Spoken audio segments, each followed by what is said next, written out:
वर्णिवेशरमणीय दर्शनं मन्दहासरुचिराननाम्बुजं पूजितं सुरनरोत्तमैर्मुदा धर्मनन्दनमहं विचिन्तये। असतो मा षड्गमय तमसो मा ज्योतिर्गमय मृत्युर्मा अमृतं गमयः। ओम शांति शांति शांति।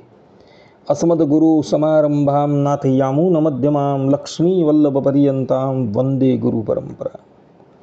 આજની જ્ઞાન સભાની અંદર પધારનારા બધા જ ભગવદ્ ભક્તોને વેદાંતાચાર્ય, પુરાણ ઇતિહાસાચાર્ય, એમએ ફિલોસોફી શાસ્ત્રી રાકેશભાઈના હેતપૂર્વક જય સ્વામિનારાયણ.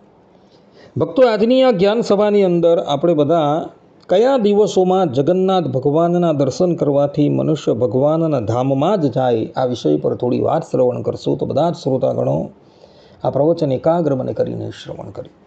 એક ભગવદ્ ભક્તએ મને પ્રશ્ન કર્યો કે શાસ્ત્રીજી, અમે જગન્નાથપુરીની યાત્રા જવાના છે, તો કયા દિવસોમાં જગન્નાથ ભગવાનના દર્શન કરવાથી જીવાત્માને મહદ ફલની પ્રાપ્તિ થાય? શું એ સંબંધમાં શાસ્ત્રોની અંદર કંઈક લખાયું છે?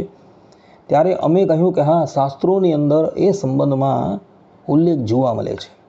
જેમ બૃહદ નારદીય પુરાણ ઉત્તરાર્ધ અધ્યાય 55 શ્લોક 6 વસુદેવ કહે છે કે દ્વાદશ્યામ શુક્લ પક્ષસ્ય પશ્યત્તમ પુરુષોત્તમમ યે પશ્યંત્ય વ્યયમ દેવમ દ્વાદશ્યામ પુરુષોત્તમમ તે વિષ્ણુ લોકમાસાદ્ય ન ચ્યવંતે કદાચન. अर्थात कि जो ज्येष्ठ मास की द्वादशी को, अर्थात कि शुक्ल द्वादशी को अविनाशी देवता भगवान पुरुषोत्तम का यानी जगन्नाथ का दर्शन करते हैं, वे विष्णु लोक में पहुंचकर वहाँ से कभी लौटकर वापस नहीं आते. કહેવાનું તાત્પર્ય એ છે કે જે પણ કોઈક ભગવદ ભક્ત જેઠ શુક્લ દ્વાદશીના દિવસે જગન્નાથ ભગવાનના દર્શન કરે છે એ સીધો જ ભગવાનના ધામની અંદર જાય છે.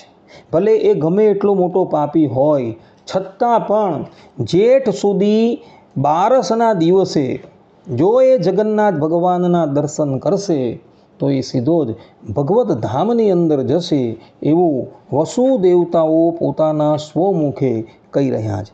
તે જ પ્રમાણે બૃહદ નારદીય પુરાણના 61મા અધ્યાયના 42મા શ્લોકની અંદર પણ કહ્યું છે કે ગુંડીચા મંડપમ યાંતમ યે પશ્યંતી રથે સ્થિતમ સુભદ્રામ સબલમ કૃષ્ણમ તે યાંતિ ભવને હરે.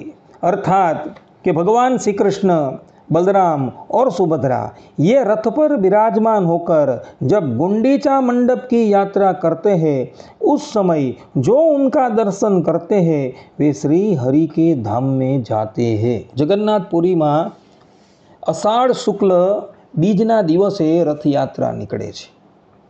भगवान जगन्नाथ, सुभद्राजी અને બળદેવજી રથમાં વિરાજમાન થઈને જગન્નાથપુરીના મંદિરથી 7 કિલોમીટર દૂર આવેલા ગુંડીચા મંદિર જાય છે. તો એ રથમાં વિરાજમાન જગન્નાથ ભગવાન, સુભદ્રાજી અને બળદેવજીના જે પણ કોઈક મનુષ્ય દર્શન કરે છે એ દેહ ત્યાગ પછી ભગવાનના ધામની અંદર જાય છે. ભલે મોટો પાપી હશે, પરંતુ રથમાં વિરાજમાન ભગવાન જગન્નાથના જે દર્શન કરશે એ દેહાંતે ભગવાનના ધામની અંદર જશે. આ વાત જે છે એ નારદ પુરાણની અંદર લખાયેલી છે. જે લોકોએ જોવું હોય તે નારદ પુરાણ જોઈ શકે. માટે ભક્તો, કેવલ ભગવાનના દર્શન માત્રથી જો કલ્યાણ થતું હોય તો એ લાવો શીઘ્રાતિ શીઘ્ર લઈ લેવું. અમે જે 2 તિથિનું વર્ણન કરેલું છે, જેઠ શુક્લ દ્વાદશી અને અષાઢ સુધી બીજ, શક્ય હોય તો આ 2માંથી એક દિવસે તમે જગન્નાથપુરી જઈને ભગવાન જગન્નાથના દર્શન અવશ્ય કરજો, તો તમારું અલ્પ પ્રયાસે કલ્યાણ થઈ જશે. માટે બધા જ લોકો આ વાત જે છે એ આત્મસાત કરીને રાખે અને જીવનમાં એક વખત આ દિવસોમાં જગન્નાથ ભગવાનની યાત્રા કરી જગન્નાથ ભગવાનના દર્શન કરી લે. આટલું કહીને હું મારા પ્રવચનને અહીં વિરામ આપું છું. સર્વે સંતુ નિરામયઃ, સર્વે સુખીનો ભવંતુ, સર્વે ભદ્રાણી પશ્યંતુ, મા કશ્ચિત દુઃખ ભાગ ભવેત. અસ્તુ. જય સ્વામિનારાયણ.